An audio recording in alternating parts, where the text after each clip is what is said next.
Make sure to cover them with enough water and also put a lid that closes very well for this first night.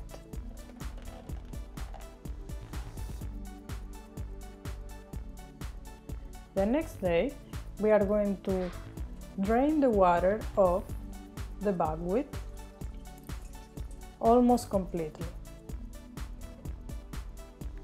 And also now we are going to mix everything.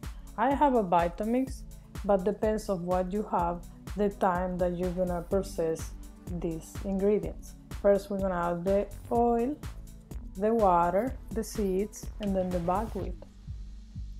Feel free to play with the seeds any way you want. I've been playing with this recipe so many ways and it always comes out very good.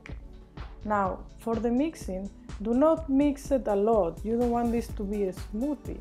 You just want the ingredients to integrate with each other and the water not to be separate from the ingredients, like that. Now this batter, you're gonna leave it to soak for 24 hours and it depends of the weather you have. You're gonna leave it to soak for more time or less time.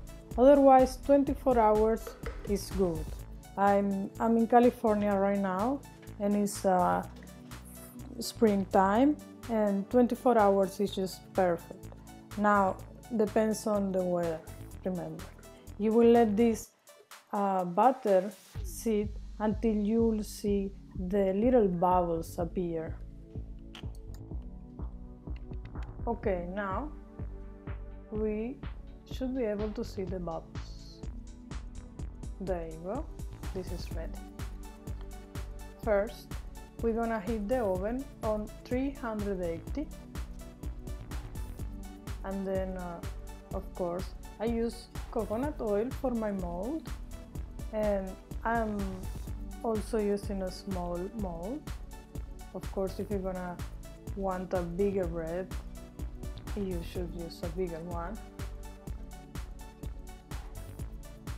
Okay, so now let's put it on the mold.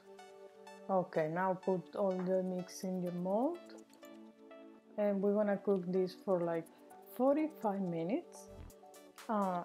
Now you need this bread to be very cooked. You want it to be a little bit more than brown all over.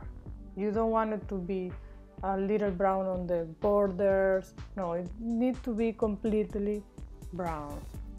So 45 minutes or until it becomes completely brown, depends on the oven you have, of course.